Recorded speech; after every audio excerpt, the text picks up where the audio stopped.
And we're live, and it is oh God, man. See, this is what I'm talking about. 3 seconds in, and I'm dropping the ball already. I'm already going to have to cut this out. What the hell? But that's okay. Hello and welcome to the Douding Thomas monthly recap. I am your host, Adam Dowd, and I am joined, as always, by co-host Cliff Thomas, who had a more important co-host or co-producer role this month over like other months, because this month he reminded me, hey, aren't we supposed to do a Douding Thomas sometime around now? And I'm just like, yes. So like Cliff, that was clutch. If you hadn't said anything, honestly, it would have been like July 3rd and we would have just been like, feels like we're missing something. I feel like we're missing something here. Yeah, it's so weird. Honestly, it's just I've got 4 jobs now, basically, is what it boils down to. I've got, the main job, and I've got the main job at LifeWire, credit where it's due, and I've got the Android Central job, and I've got the Digital Trends job, and then I've got this, which is, it's a job. I like doing it, but it's just a lot. It just really is a lot. And I spent 8 hours last Saturday building a Lego space shuttle, which was just insane. Like, and like the worst part is I decided I was going to time lapse record it, like from 2 different angles, no less. And thank God, because one of the angles actually cut out because the battery died on the phone. So, but anyway, so I did 2 different angles, and it's a good thing because now I can flip between them. But the problem is like, once you start that, you can't stop. So I did it all in one sitting. Take it all apart and put it back. And oh God, hard to fake. You know what? I had this really like insane desire, because I finished this at like 10 o'clock at night, and I had this insane desire to just like take the space shuttle and like drop it off my roof and film it hitting the ground, and I'm like, no. Anyway, so you would have never found those pieces, and it wasn't just the space shuttle; it was also the Hubble telescope. It was also the Hubble telescope, and by the way, that Hubble telescope on my desk right now might be slightly more useful than the one that's actually floating in space, depending on how things go. So I don't know if you've been keeping up with that. I haven't heard, but Hubble's never been the most reliable piece of technology. No, I mean, it's been fine. So I guess just a couple of days ago, the Hubble telescope started having some issues, like some computer issues. So they tried to fire up the backup computer, and like that wouldn't turn on either, and that didn't fix it. And there's a couple of other components. I guess they're not done trying stuff, but they're like within days of calling the Hubble telescope basically another piece of space garbage, unfortunately, which is sad, because like the Hubble telescope's been up there for it's 30 years now or something like that. And they already said they're not going to go up and fix it. So it was basically scheduled to be obsoleted anyway, I think. So they were just it's kind of like the pieces of technology that we've had on the rovers and such that we've had on Mars for a long time, where they sort of had like the end of life, the EOL, and then they just kept on going. And and they've done a ton of upgrades over the years to it too. So I wondered, like, do you think NASA has like call-in tech support? Like it's like JPL calling you, and they're like, yes, thank you for calling JPL Tech Support. This is Ryan. How can I help you? Yeah, Ryan, so we're trying to turn on the Hubble telescope. Okay, so have you tried turning it off and on again? Yes, we've tried that. And actually, that's what was causing the problem. So wait, did you do a full and complete shutdown before you turned it off? Or was it more of like a power cycle? It was actually more of a power cycle. Well, if you had read your warranty, sir, you would have realized that a power cycle is not healthy for the long-term viability of the telescope. And I'm sorry, it is now under warranty. It is now out of warranty. So I'm going to have warranty for a while. I'm going to have to start charging you $2.99 per minute for this call. Do you agree to those charges? And do you have your credit card ready? I feel like you've done this before. only a little bit. Times. But no, actually, fortunately, no one ever had to pay to talk to me, which I'm kind of happy about. My company had to pay me to talk to people, but like I only said this a couple of times in my like 12 years of doing tech support, but every now and then I would drop the sir, only one of us is getting paid to have this conversation, so can we move on? Yeah. But anyway, having done the not necessarily phone tech support, but phone customer service, you definitely get some people that are chatty and lonely, and yeah. I had one guy. Oh man, this pissed me off so much. It was like one of my first years working a 24/7 call center. I had a guy call in on New Year's Eve at like 11:55 or something like that. And, a lot of people would actually call us on New Year's Eve and just say, I wanted to wish you a happy New Year's Eve. But this guy actually had a legitimate, albeit stupid problem that did not have to be solved at that moment. But as it turns out, I missed the midnight bell because I was on the phone talking to this guy about like, I don't know, how to check his email or something like on January 1st. Like nobody's emailing you on January 1st, sir. Trust me. But anyway. I'm not sure which is worse though, the fact that you got this guy at midnight or that he was calling you then, or the fact that you were having to work support on New Year's Eve. Oh, well, I used to tell my wife computers break on Christmas. So, it is what it is. And, anyway, that's fine. That's as much as I would love to rehash my glory days in tech support, I would not. We had a month. So let's talk about the month that was, starting off with the long-awaited OnePlus 9 review. OnePlus 9 Pro review, and this is going to be my next and possibly final shout out to Android Central for lending me the OnePlus 9 Pro, for allowing me to do a review on that. So that's very cool. I still have it here. Yeah, right here. So I'm surprised. You got a case on it. Otherwise, it'd be on the floor. Right, exactly.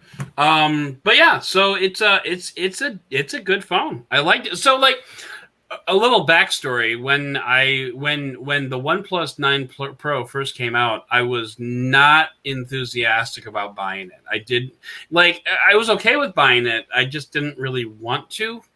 And so, there was just nothing about the phone that was particularly exciting to me. And I touched on this on the review a little bit. Like, ooh, it charges fast, yay! Which, to be fair, is legit. This thing charges like a mother. I'm not gonna that has real world, applications that are very useful, and I actually use those like a couple times. Like I would be look down and be like, oh, my phone's at 20-some%, and I'm still going out for tonight. I better plug it in for like 36 seconds and have it be up to full.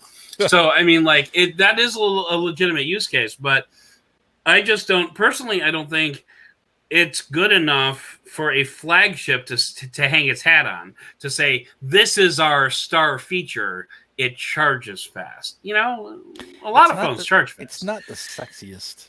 It's not. Point.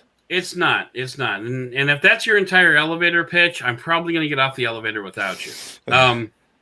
But that being said, I was very pleasantly surprised by the camera. And by the way, I promise everybody, the camera review, you're listening to this later, but the camera review is going up tonight. So it is June 29th. It's, 23 days after the review posted, but I'm putting it up tonight. I actually finished editing it over the weekend, but then I walked 20,000 steps at Great America on Sunday, and I was just dead. And yesterday I had a lot of work to catch up on. So today I'm putting it up. It's going to the YouTube, I promise. So I don't know when the next video is going up, but this one's going up tonight.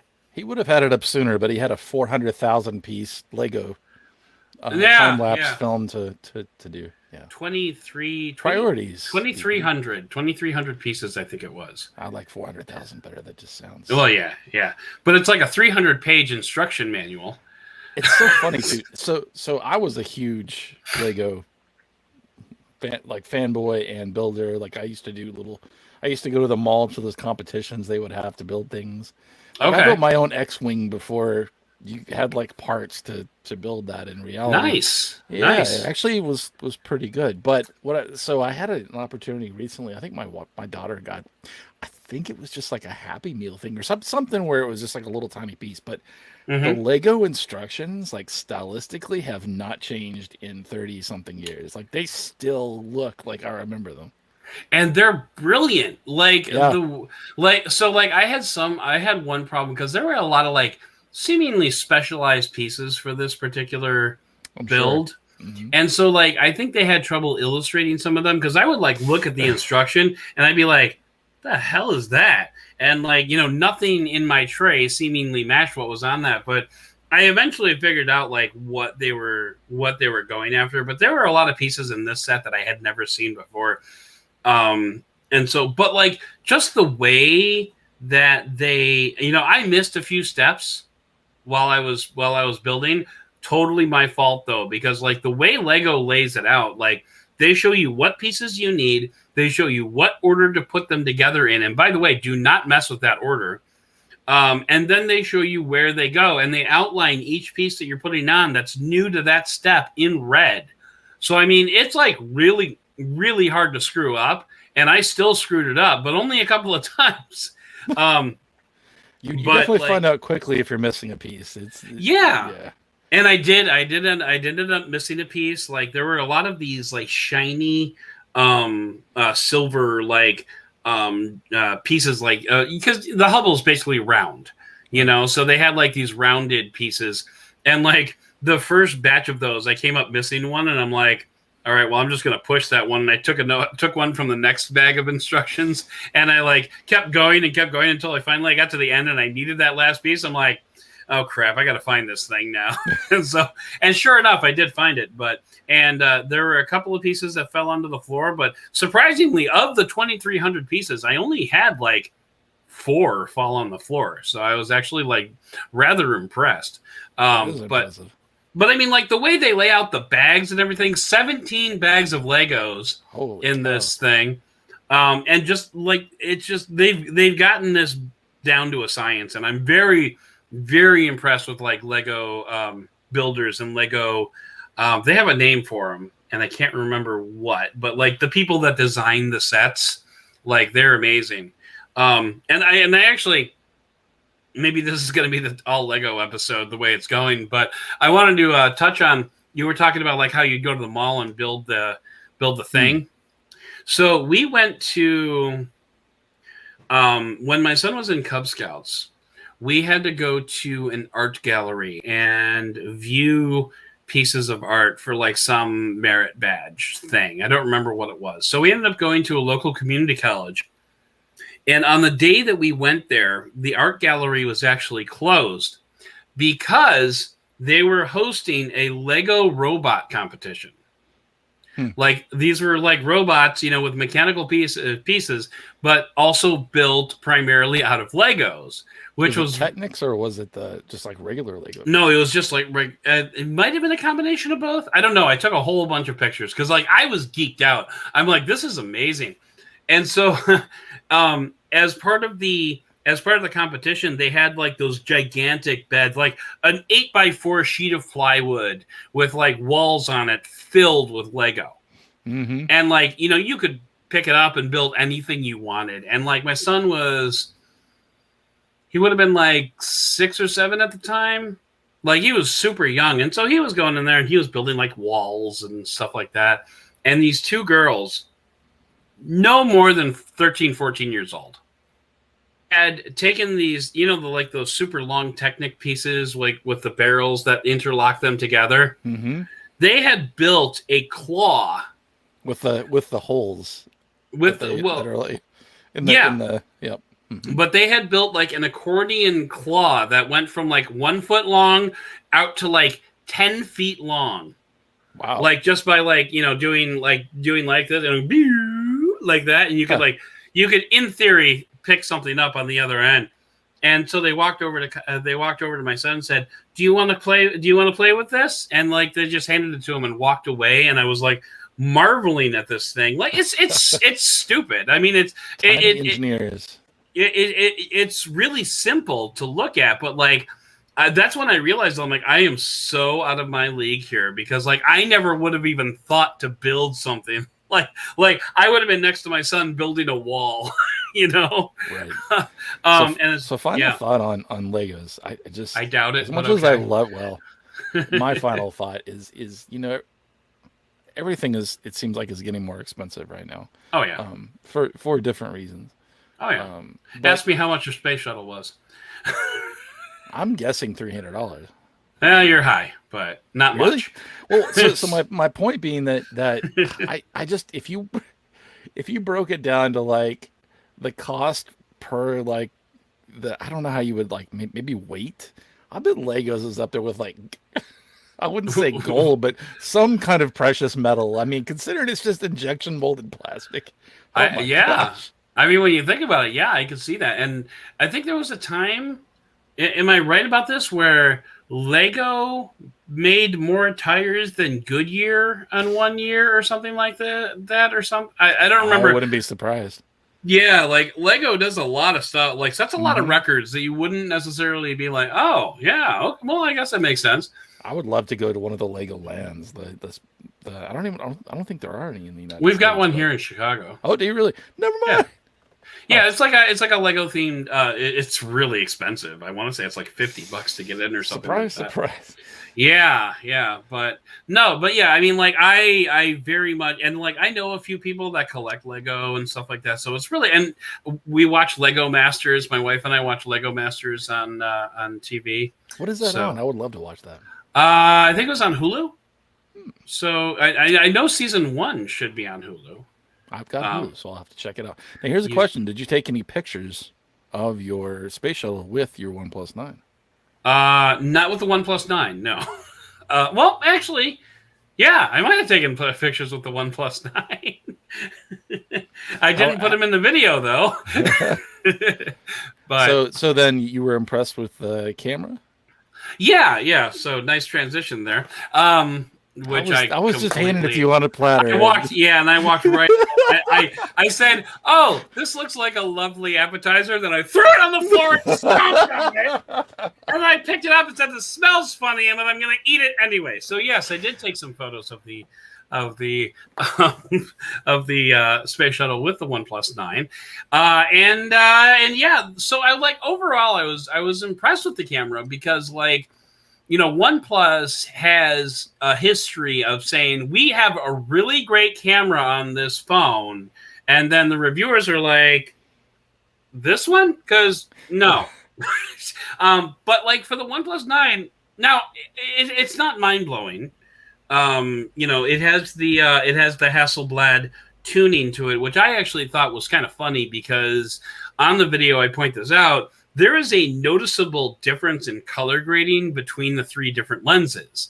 So, like, you know, the I think it was the ultra wide lens was darker than the main sensor, and then the main sensor was darker than the 3x. The result of which, like, by the time you zoom into 3.3x, it's actually kind of washed out a little bit. So like, and like, that's one of the things that I look for when I'm evaluating a camera is I want to see if I can get the same colors from each different lens. How consistent is it across as an experience? Exactly. So like, and like from, and don't get me wrong, that's nitpicky stuff. I mean, it's not like you're going to take a picture and post it to Instagram and everyone's going to be like, oh, you used the ultra wide for that. I can tell because it's dark. You know, it's not like that. You know, it's a very subtle difference. But still, when you're paying $1,000 for a phone, I think you get to pick some nits. But anyway, yeah, in broad daylight, you know, all cameras are pretty good. But like I said, that was the one thing I noticed the color grading between the two. In the evenings and at night, there was one time a buddy of mine had a gig in a bar, which was my first time standing in a bar in an enclosed space without a mask on. That was weird.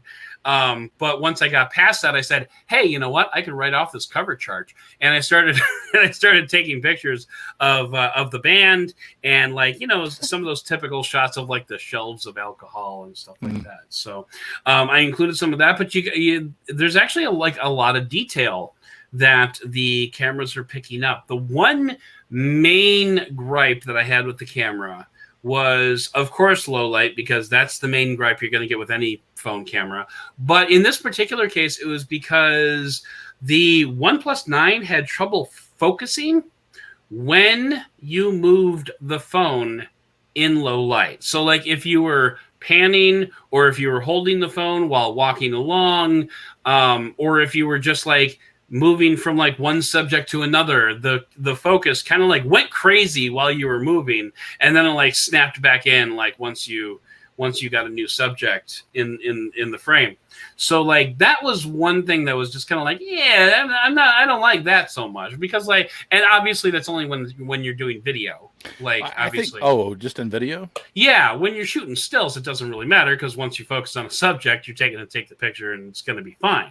So, but like when you're shooting on video and you're moving from one subject to another, that's when it kind of freaked out a little bit. Yeah, I had, as you know, the OnePlus 9, not the Pro. Yeah, and I will say I like the Hasselblad tuning to at least the main sensor on the 9. It's about the only thing, one of the few things I liked about that phone, to be honest. And I have been a OnePlus fan. Yeah. It was weird with that particular phone, because it is still an $800-ish phone, like 700 something. But it doesn't even have OIS on the main sensor, optical image stabilization on the main sensor. And yeah, and it has a plastic mid frame. Like the whole thing just feels like built. Not that it feels bad. It's just you're still paying quite a bit of money, and I don't understand how they can put an image sensor into the original Nord with optical image stabilization, but they can't do it in their flagship. It doesn't make any sense. But yeah, the Hasselblad tuning kind of reminds me of Nokia's of old, where they're trying to go for more of what I would call like a natural look, without it being like super over processed or looking for that. I mean, that HDR, without actually having HDR turned on, like a Samsung look would be. And I like that. I mean, I think it's just more everybody's got their own personal taste. I think it seems like most people, for what they're using their cameras for, like having that more saturated look that a company like Samsung provides. So I don't know, it's to each their own. But yeah, I just I was surprised how much I did not like the 9. The fact that it's gone. I returned it. So right, I have not returned mine. I did ask Daniel if he wanted me to send it anywhere, and he said I can hold on to it for now. So that's cool. But yeah, so like overall, it's a good flagship.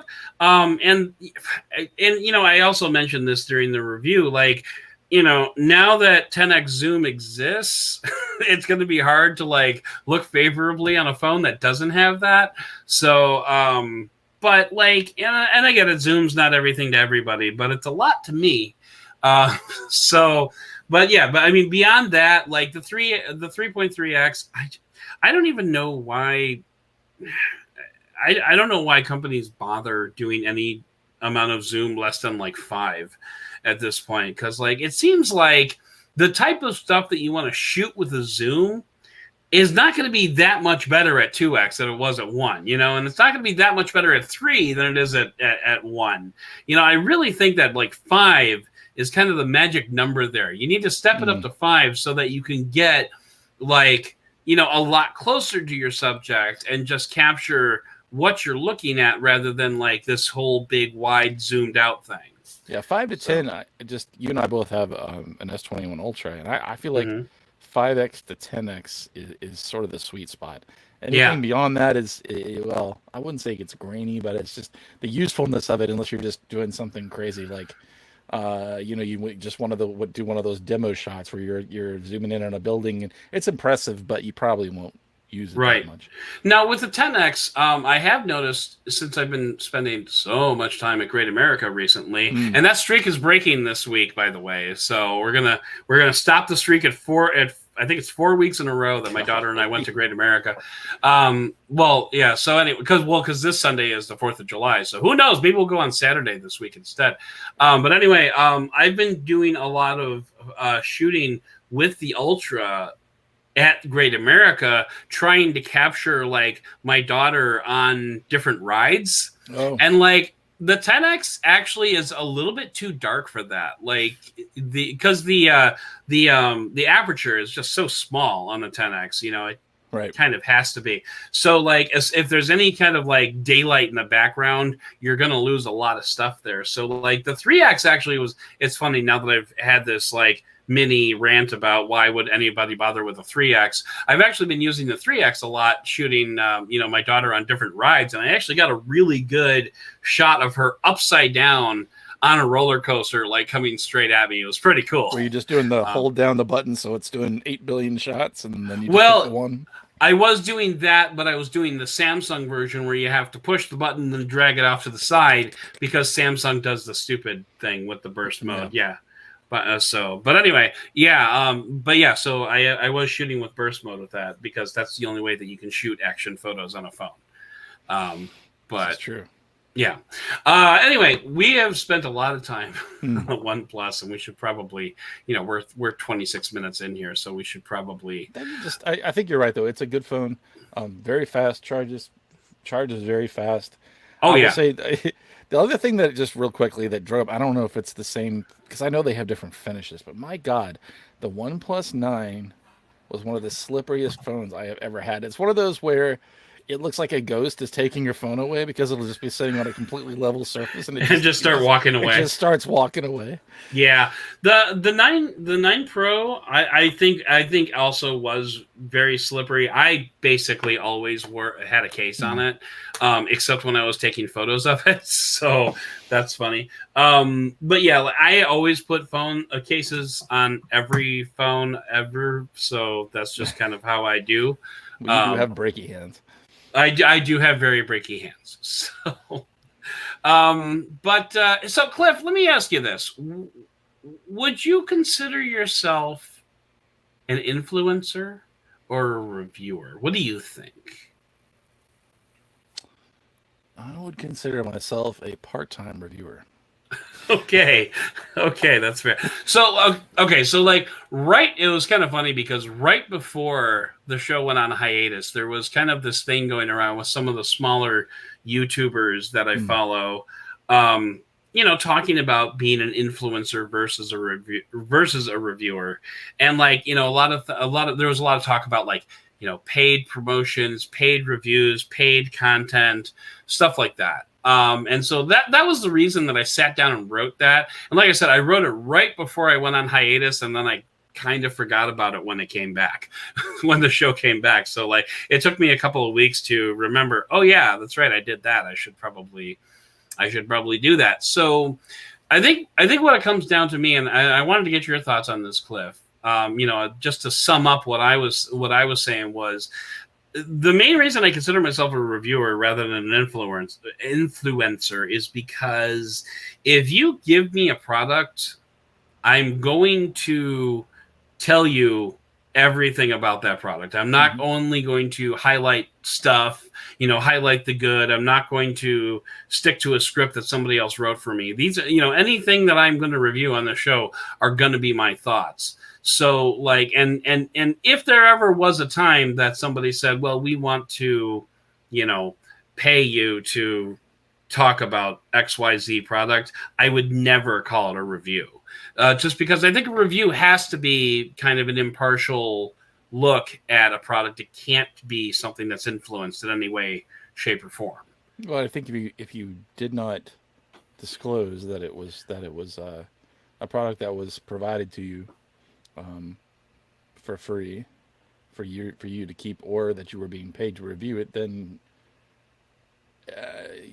you would lose credibility if in the eyes or in the eyes or ears. I don't know what you're talking about of listeners. Right. Yeah. So I mean, I have no problem with paid reviews as long as it's upfront. They're upfront about it. Yeah, I mean, it's not necessarily something that I probably wouldn't go to that person as much, but at least they're disclosing it. It's when this is sort of not a huge abstract, but you see what's happening now with Amazon taking all of these products off of from what was it, Rav Power and Aki and some other. There was one other one. Basically, they were offering, here, have this gift card. Just go and review. Was it MPOW? I think it was MPOW. And MPOW. Well, there were like 5. Mm-hmm. Oh, okay, yeah. There were like 5 brands, and I didn't realize that. I think it was. I don't remember. There was one company that I think it was Rav Power that actually has like, it's something Sun something, a Chinese company that owns like 8 brands that specialize, they basically just sell on Amazon. Oh, okay. And so they were all delisted. So it's interesting, but I mean I think that's a comparison, right? Because how can you trust reviews on Amazon, even though this is you're not talking about reviewer versus influencer, but at the same time, I think the effect is the same. You can't. It is. If you're a retailer, how can you trust those to be honest reviews? Because honestly, if it's a bad product and people are putting up good reviews of it, and then it gets purchased and you have a ton of returns, then you're losing money. So right. Yeah, I mean, that is a kind of a different it's a similar conversation, but yeah, you're right. I mean, there's nothing good can happen from just putting up fake reviews just because, like, I mean, maybe you have a good product and maybe you believe in that product and maybe you're getting buried by, someone else who is buying 1,000. And that's the problem, man, this is turning into a big conversation here, but like the problem with things like, here's your syllabus. Well, I'm not even talking about ethics here. I'm talking about just general scale. The scale of Amazon, the scale of Facebook, the scale of Twitter, the scale of TikTok. I don't know if I've talked about this before. Okay. I don't know if I've talked about this before, but... Hold on just a second. Everything okay? Yeah. What was that? Oh. I don't know. There's a cat in the... I think a cat just knocked something over. Cats are a-holes. And cut. So right. No, so like I don't know if I've talked about this before, but my daughter had a TikTok account, and she was up to like 1,800 some followers on TikTok. And she called me at the store while I was at the store one day and said her TikTok account got suspended. All of her account got deleted. All of her content got deleted. All of her videos were gone. And like, there was supposed to be like an appeals process, but we didn't I guess there was supposed to be like an appeal button, like in the banner ad that you were supposed to tap on in order to file an appeal to get your account reinstated. But basically what it boils down to is there's no recourse. There's nobody that you can talk to. There's nobody that you can say, hey, why did my account get delisted? It's the same thing with, a lot of these companies that are just so ginormous that have like, millions of creators or millions of storefronts or millions of customers or millions of racist uncles, like all of these different services, they're completely reliant on algorithms and on basically zero human contact in order to in order to run their operations, because quite honestly, it would be too expensive to have human contact. Mm-hmm. And so like when you get into something like Amazon, like I said, I was about to talk about this before we brought up TikTok. I don't know how this happened, but anyway, like, you were mentioning like if people pay for reviews, then people are gonna buy a crappy product and you have to deal with returns and blah blah blah blah blah.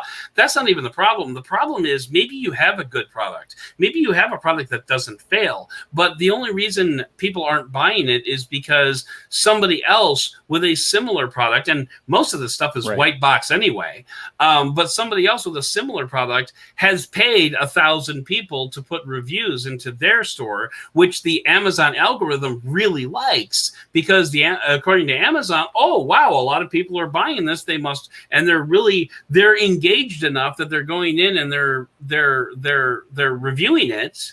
And by the way, you should review this podcast, because the podcast algorithms are exactly like this too. Mm-hmm. But like if you have that kind of engagement, then clearly, according to the algorithm, you are a superior product to this other product that is just as good, but just doesn't get any attention because they haven't sent out $10,000 worth of gift cards to their customers. Front of the line, and when they're searching for products and all that stuff. And it's so infuriating. I know. It is so infuriating. And like, man, this could go into a lot of different bad directions, and I don't want to do that. You can talk about a lot of things. You can talk about YouTube and their algorithms, and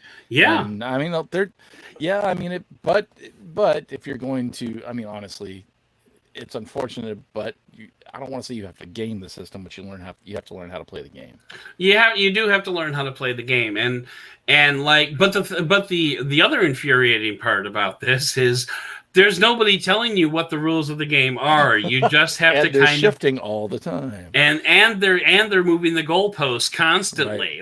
Sometimes they're even moving the goalposts behind you, and like you've already scored, you didn't even know it. And it's like, it's maddening trying to live in an online world where algorithms are king, and like the people are just pawns, just trying not to die. I mean, really, that's all the creator is somebody trying not to die. And I'm trying not to die here, people, and I'm barely keeping it together. And I think, I think you can just say is like bringing it back to, please rate and review this podcast. What we were talking about originally, I think you can just say it, because I know you stated as much on the podcast episode that we're sort of tying this into, that you consider yourself not an influencer, but a reviewer, because you, in order to maintain your credibility and just I think it goes back to also how you would want to listen to a review to actually get information from it, to glean that information. You would want something that's an honest review in all facets. And so benefit of the doubt will always be that way, as well as the other reviews that you do for other sites. Right. And that's one of the reasons I trust when you recommend something to me, I know I can trust it. So, although total honesty, I wrote a review this month. I'm not going to tell you where, but you can. I mean, well, never mind then. You know where I work. You can figure it out. But I wrote a review that was a little bit too rah-rah, I think. Like, I was excited about this thing, and I think I let that show. And like, it was the type of thing where, like, in the aftermath of getting it posted, I was just kind of like reading some of the reactions to it. I'm just like, yeah, you got a point. I was a little bit too salesy in the conversation there. So like, I kind of felt a little bad about it, but at the same time, you can't be on your A game every single time you go out and play. So it's impossible to be unbiased, because biases are how we make decisions. Yeah. And I think, somebody having, like, as an example, people accuse The Verge of having an Apple slant. I'm not saying that they do. But no, Dairy Fireball for every The Verge out there is another site that's going to have a different viewpoint, and so it's just a viewpoint. And it's just a question of reading as much as you can about something. Right. So exactly. So I just really, really want to get another review out there, just so like this wasn't my last one. So you're just mad at yourself for like your own analysis of it. I am, but like honestly, I'm at the end of the day, I am a salesman at heart. That's kind of like how I roll. So, so like if I say something that sounds a little too salesy, I know my listeners will understand and move on, but the readers at that publication may not. That's right. Keep us honest, fair listeners. Yeah. But I mean, again, that's part of being a writer is you just know like you can't bring your A game every day, so it's fine.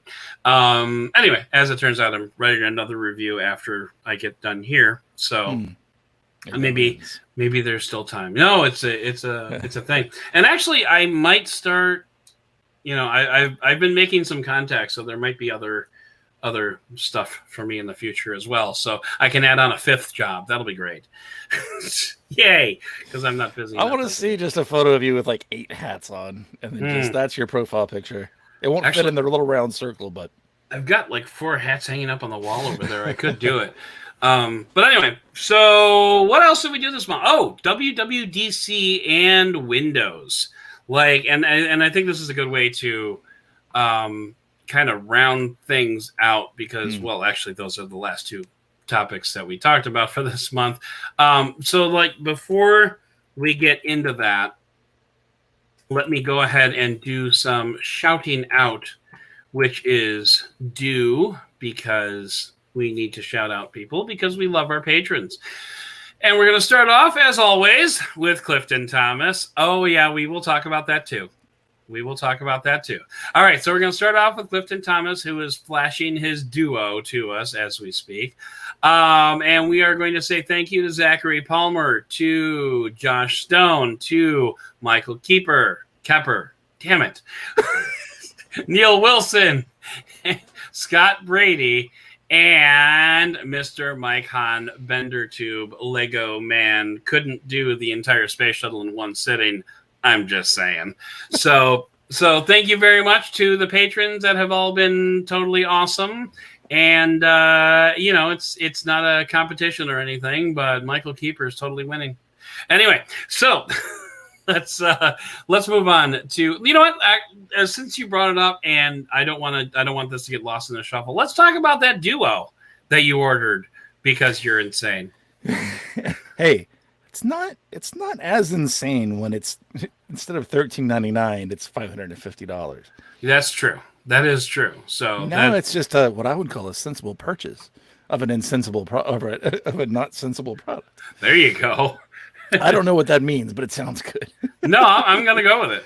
Okay, I will say somebody, I think it was somebody for Android Central, posted an article, and I think it's speaking of algorithms, because I've searched now on Google for Surface Duo when I was searching for best prices and things like that. I'm getting tons of Duo content on my newsfeed. Now, did you say you bought that for $550? Was that the AT&T unlocked version, or what was it? It was unlocked. It's unlocked, and that's not used. That's new. That is new. Huh? That's pretty cool.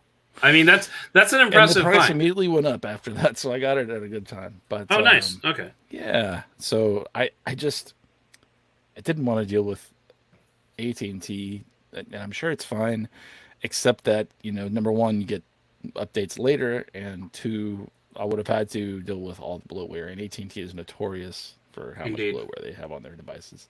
I can speak from experience on that. Yeah, so going back to that Android Central device, it said something to the effect of, it's not a great device, but it's also, there's just something about it that's like very appealing.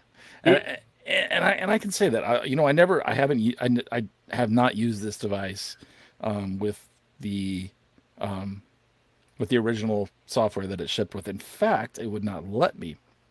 Really? Because it automatically wants to. It's the only Android device I've ever had that basically on the onboarding, when it goes through like checking for updates, like insisted on installing the updates before I went forward. Huh. It was very strange. Yeah, there's some stuff that's like very like Microsoft. I'm not saying it's bad. It's probably actually better. Or maybe they just put that in there because they knew it was not such a bad experience before. They're like, whoa, install the updates. Right. But yeah, so conceptually, I mean, you've had the Galaxy Fold 2? Yes. And I mean, I'm so bad about this has a lot more bezel. Right. Although it does serve a purpose. It's actually 2 screens instead of 1. It actually, in a lot of ways, functions very similarly to kind of what, like a better version of what LG was doing with the with the cases that they had for their phones. Like right. It's got the. I'm trying to get this for the people actually watching the video. You press it and it launches two things at the same time. Yeah. That kind of stuff. But then it's got just the fact that you can flip it over, that you can do the tent mode thing. Mm-hmm. I was asking people earlier before the device actually arrived, like, should I put the bumper case on it? Oh yeah, absolutely. It looks better without it, but man, because it is an all glass device and it is so thin, I would be very afraid to drop it anyway, but especially without it. Oh yeah. Do you have the bumper on there now?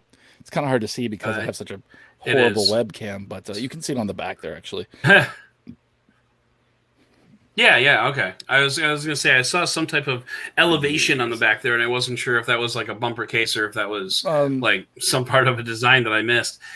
so I really enjoy using it. I will say you definitely want it's definitely elevated by because you don't have an exterior screen like you do with some of the other foldables that are out there.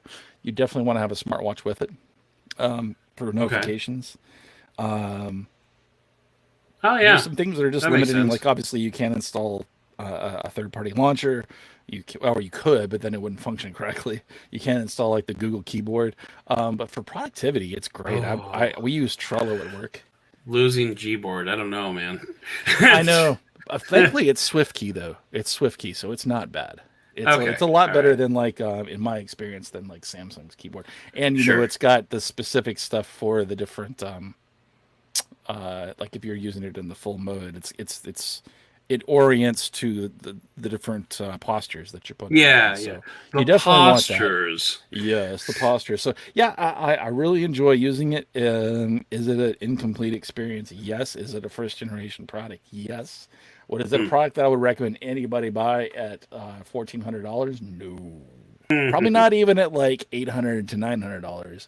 As like something to play around with, though, and something that and if you've got the money to spend at like $600, it's interesting to play with. It really is. And I think honestly, I don't want to call it a fire sale, but it kind of seems to be.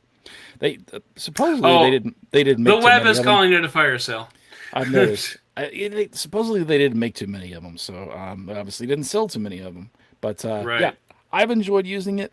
I don't know. It's one of those things that I still kind of have that new, that the eyes that are fresh, and I'm probably seeing past some of the frustrations. But I definitely think they've ironed out some of the bugs. I do wish that it's still running Android 10.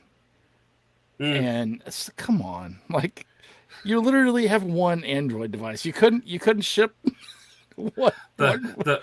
I mean, Cliff, the phone that I'm reviewing right now is also running Android 10. So, I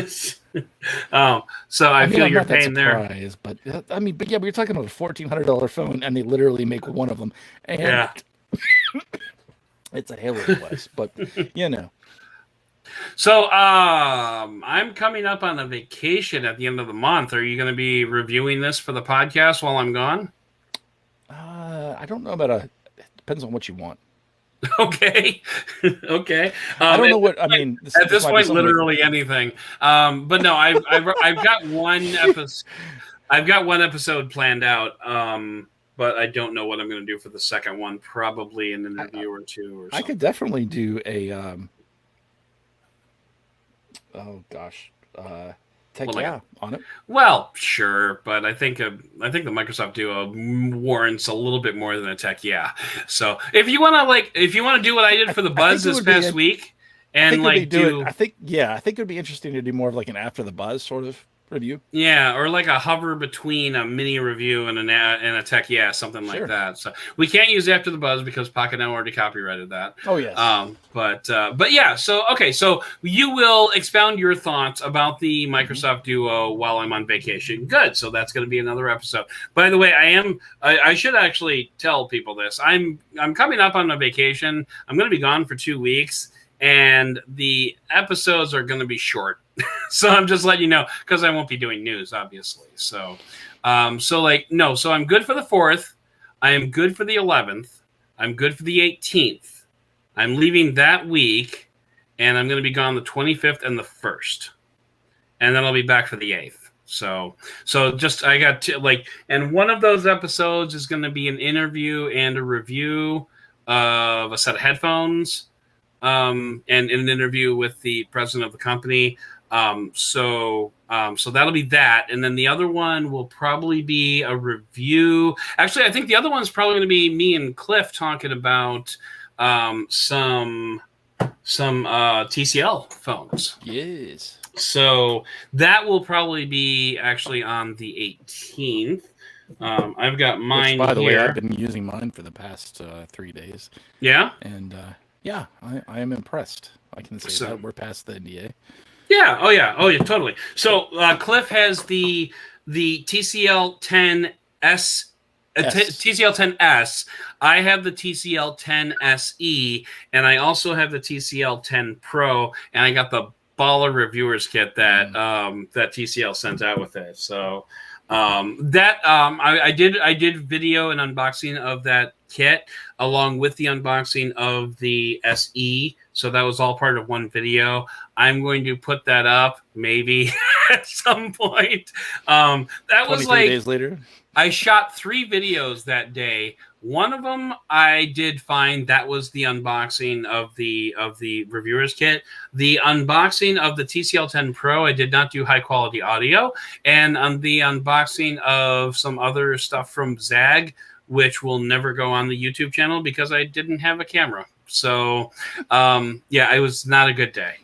It was not a good day. Best kind of unboxing. Audio unboxing. Yeah, look at this. Oh, look, it's so pretty. No, but I did get some accessories from Zag. That'll be like a upcoming tech, something like that. But anyway, so wow, we really wandered far off the field. So I'll tell you what, we can do both. It'll just be a long episode. So let's do 10 minutes of WWDC.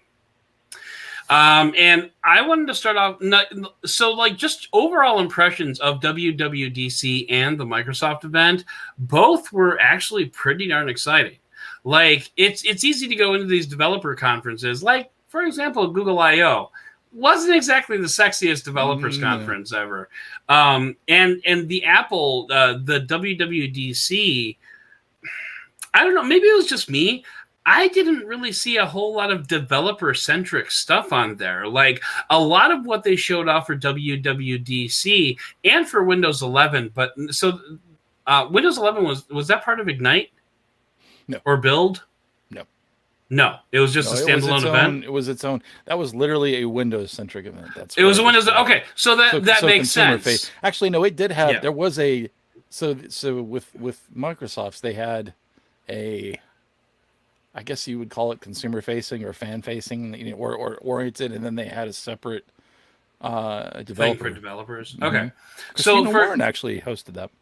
Yeah, and we need to get her on the show. Mm-hmm. So anyway, so for WWDC, though, considering the fact that it is the Worldwide Developers Conference and developers is actually in the name, there was a surprising lack of developer information. Like, pretty much, and I get it. Apple uses WWDC to show off what's coming up. And I also get that Apple now has so many products that are in the mainstream that they have to show off a lot of these features for, for iPad OS, for Mac OS, for iOS, for Watch OS, and like they staple gunned on some developer stuff at the end there, but like a lot of that was like a consumer facing. Like, do developers care about FaceTime? Do that? I don't think so, because what can you do as a developer with FaceTime? Can you do anything? It's not like you can tie into it. I mean, if you're a video service, you can tie into it now, apparently. But because they've got that share play thing going on now, which Apple never really adequately explained. And I was watching, not watching live. I went back to read it later, the live blog with Dieter and Nile from The Verge. And like the one question that I think Nile asked, I wholeheartedly agree with, was the theme of the conference seemed to be Apple saying, we're going to do all of this really great stuff. And like everybody else wondering, how's that going to work? like specifically with the SharePlay thing, so like, let's say Cliff and I get onto a FaceTime call, and for some reason we want to watch The Mandalorian together. Do we both need Disney Plus? Do just I need Disney Plus? Do just you need Disney Plus as the host of the call? And actually, I think I would be the host of the call because I have an iPhone. I don't know if you have an iPhone right now. I was not familiar with the service part of it. I just the SharePlay. Well, maybe this is a separate component, but I from what I understood, this was just the. Now you can, as a non-iOS user, actually receive FaceTime calls through the web. Right. You can if you want. I didn't know there was this other component to it. So that's yeah. So this SharePlay thing, and especially when you're doing SharePlay through, when you're doing a FaceTime call through Android, and actually I don't know that anybody's explored this, but if you're doing a FaceTime call through Android, to a browser, there's no way you can do SharePlay with that. Like there's no way that could possibly work. Because it's a web app, and it's not like you're going to be watching The Mandalorian streaming through Chrome or something, or Safari. Yeah, that's true. Yeah, so I mean, like, there's just a lot of stuff. I mean, I don't think the iOS or iPad OS betas are out yet. Much less, I can't remember what they're. No, they're out. They're out. They were released that day. Yeah. Actually, yeah, Apple does normally do that. That's true. I haven't seen a lot of chat on Twitter about. It wouldn't surprise me if those particular features were not ready yet. But yeah, the betas are out there, and there's a lot of stuff. Even from I was seeing from Android. We're moving to Android 12. 12, yes. Okay, so yeah, there was a lot of stuff from Android 12 that isn't even. It's been a month, as you said. Yeah, it has a month been. And a half, really. I mean, it's been a lot in the last. Yeah. But anyway, so WWDC seemed like so much consumer-facing stuff. I mean, and I get it. There was 4 days, so I mean, there was plenty of time for developers. But the keynote in particular just seems so consumer-centric, and offering FaceTime on Android and Windows is a big deal. And a lot of those features that were coming to FaceTime were direct shots at Zoom. And if Zoom doesn't see that, yes. God help them. But I mean, at the same time, I want to wonder: are there companies out there that use FaceTime calls instead of Zoom calls? Because I don't know. I know I've never been part of one, and I worked for an Apple developer. And we still use Zoom. So I'm kind of wondering. You guys use Zoom back then? We used Zoom back then. Interesting, huh? Yeah. I had never heard of Zoom until the pandemic, quite honestly. Oh yeah, no, we were using Zoom before that. Not really for. Wait, was it Zoom? It had to have been Zoom. I mean, at Android Authority, we were using Zoom all the time. That was all of our meetings.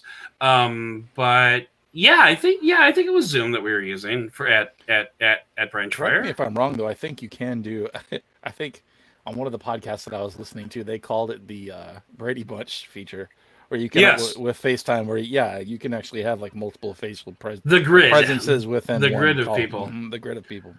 So, but yeah, so I and actually now that I think about it, I think it is kind of funny that Android Authority used Zoom and not Google Hangouts. But anyway, so I think even then Hangouts was on the way out. Yeah, or Meet or Google Meet or whatever. Because I know at Android Central we use Google Meet for everything. So, but anyway, so shots fired at FaceTime. Still no iMessage, and I kind of get that. And actually, a lot of stuff came out later. Came out later from WWDC, from the Epic Apple trial about side loading and stuff like that. This is where I have to think when you're talking about iMessage and FaceTime and all these walled garden apps with the lawsuit going on with Epic versus Apple and their defense and things like that. I wonder, especially not necessarily in the United States where the courts are a little more Apple friendly, in something like the EU, will you see efforts to decouple iMessage and FaceTime and things like that from the OS. I would not be surprised. Well, and to open up besides the whole effort to open up the OS to third-party app stores and things. Right. And actually, I don't necessarily want to. I mean, WWDC was it was like 3 weeks ago. I barely remember what happened.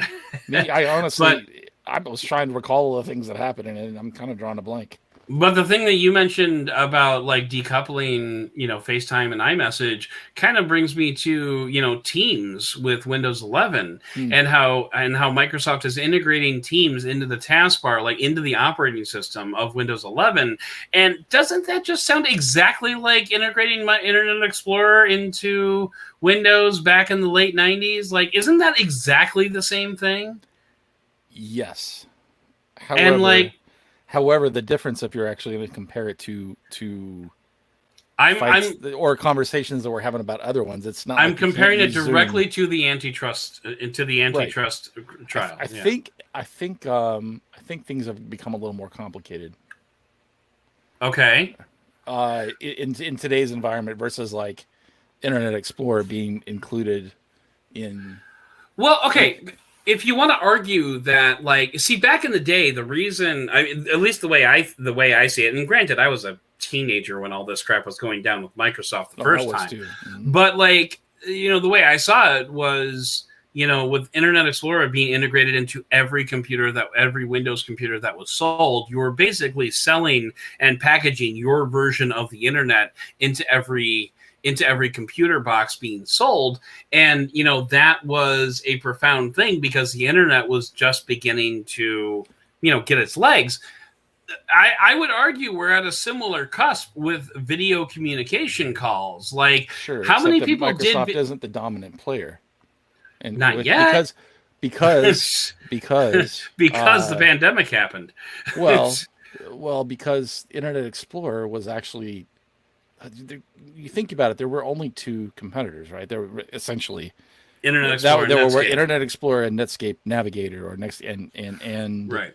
I mean, Internet Explorer was even available on OS 8 and OS 9. On Macs back then, and that's what I'm saying. The environment has changed so much. It's not like Teams number one is the dominant player, and two, it's not like because Teams is largely awful, but it's not like Microsoft doesn't allow you to use another service. I mean, that you have options. Yeah, I agree, but I mean, if that was going to happen, I mean, the fact that Skype was built in before Teams was, and there's been no antitrust stuff with that. So I mean, I get what you're saying. I don't think I think it's a different. Ooh. TCL notifications. Yes. It's very distinctive. I took out the phone and I never put it back. So, by the way, since we're probably going to cut that out, Surface Duo sounds very nice. It's kind of it makes me nostalgic for like Windows Phone notifications. Nice. It's not the same. They're just very minimal. I kind of like them. A TCL one, when you got it, you're just like, it's so loud. Anyway, so yeah, I feel like it's a different. It is a different time. I mean, that was what, 25 years ago, 20 years ago? Yeah, give or take. It was a different time. Yeah, and there's just it's just the web is in a very different space, and I think there's a lot more competition. I definitely see your argument. I just think if we start to see a major uptake in Teams usage, that is going to be a very big problem for Microsoft. Well, so keep in mind that this is actually I think it's the consumer-facing version. I keep saying consumer-facing. The consumer version of Teams, not the enterprise version. Correct. Yeah. Well, and also, like, they kept saying, if you want to stay in touch with your friends and family, you'll have Teams right in the taskbar. I'm like, okay, yeah, but if you like your friends and family, you're not having them sign up for Teams. Come on. Like, I would sooner have my mom sign up for a Zoom account than I would for a Teams account. Can you do link invitations to Teams chats You know what I mean? No, that's a.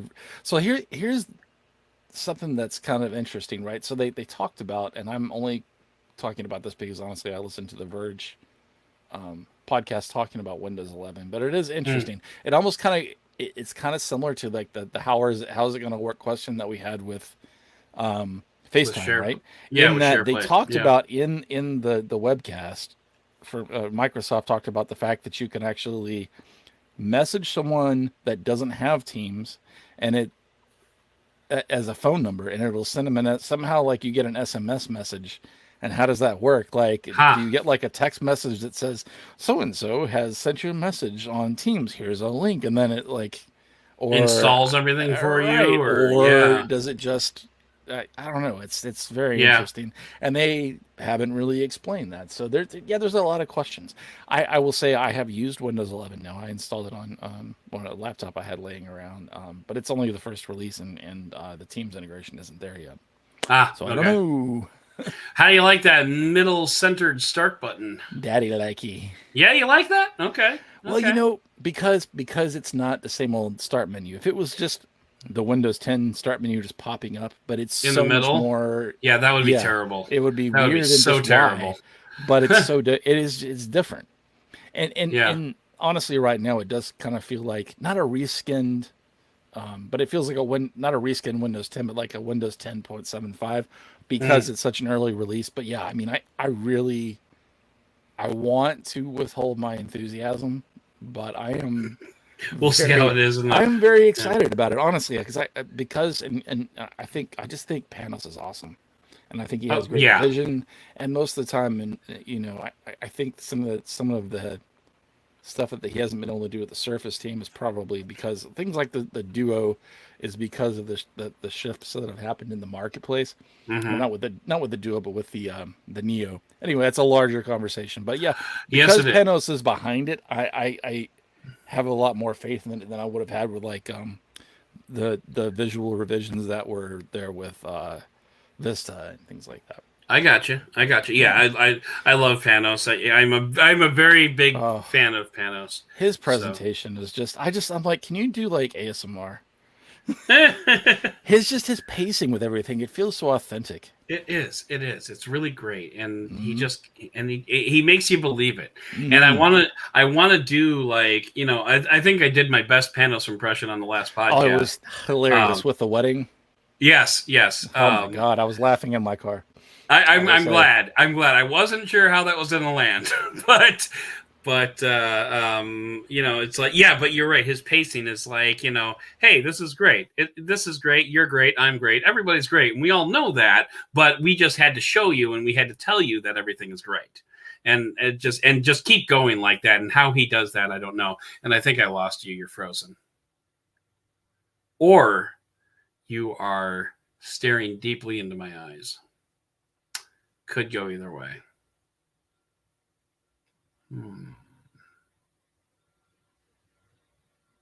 I will admit it's a lot quieter. So that's good.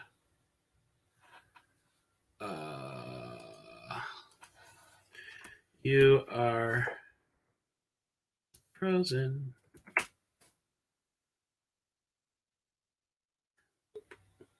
Boop. Nope, that's worse. Nope. Now it's gone. Come back.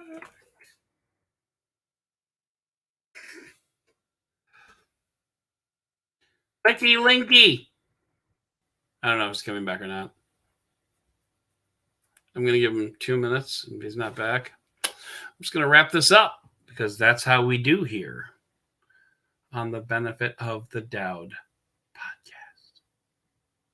He's offline on Slack. Is he on Teams? Should I check Teams? No, not on Teams either. Not that I would know because we're not in a Teams room. So...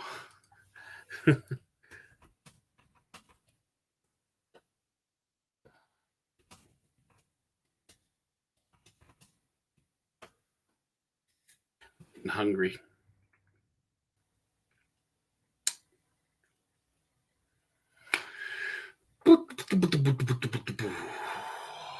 I have internet, but I can't access StreamYard. Yikes.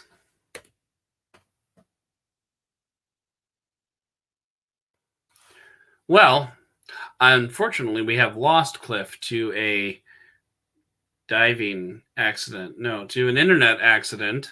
And that's unfortunate because Cliff is an integral part of the show, including reminding me that we actually had to do a show this month. So, well, what I'm going to do is I'm going to go ahead and wrap things up because we're running long anyway. And here comes Cliff. He's back. Okay. I was just about to start wrapping things up.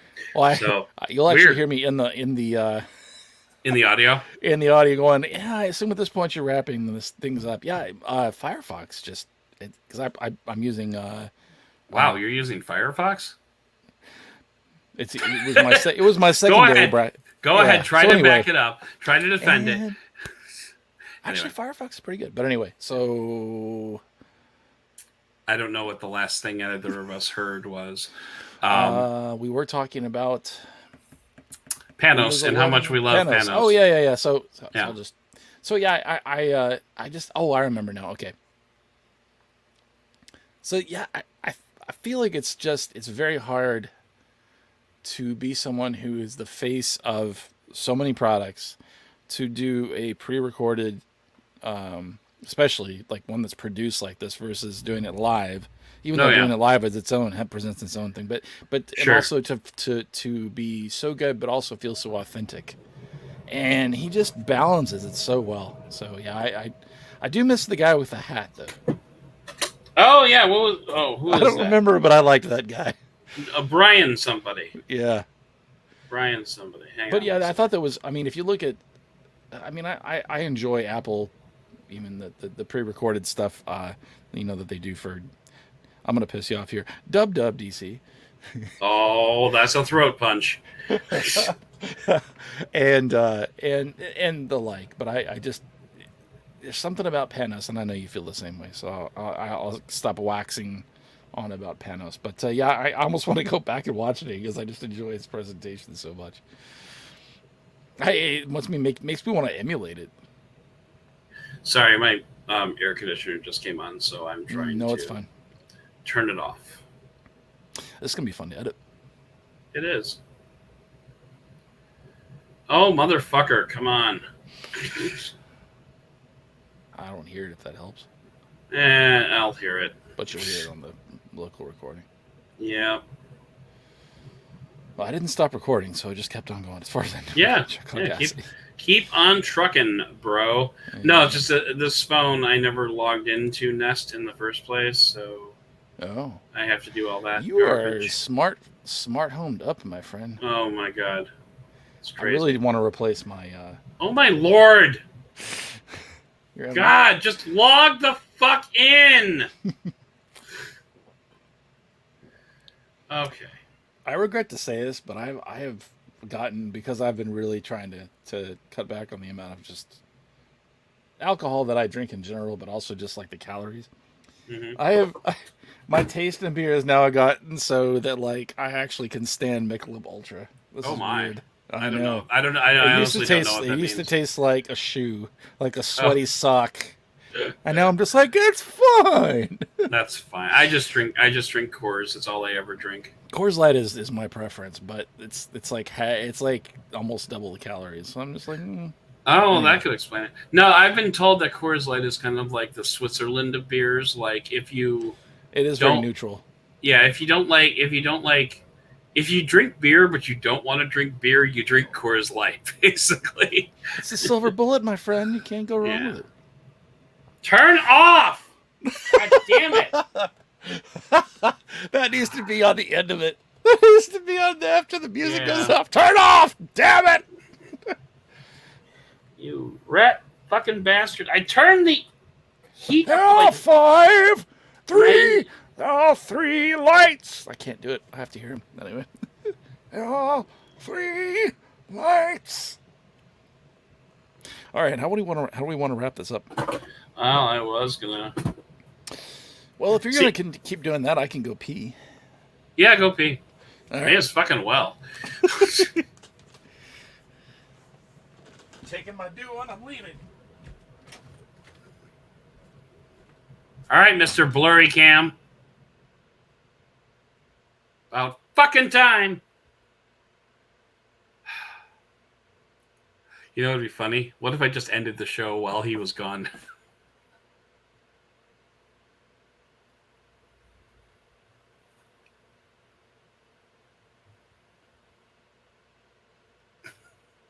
That would be funny. Yeah, let's do it.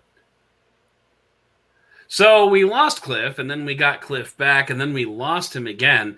But anyway, so I'm going to go ahead and wrap things up here because we are running very long, and my wife wants to get back to cleaning so we can have a 4th of July party. So I am going to go ahead and thank everybody for tuning in who watched this live. I'm going to thank everybody for tuning in who listened to this later when it got published. And I'm going to thank Cliff for joining me as a co-host, as he does every month on the Doubting Thomas Monthly Recap. But most of all, and as always, I am going to thank you for listening and for giving me the benefit of the doubt.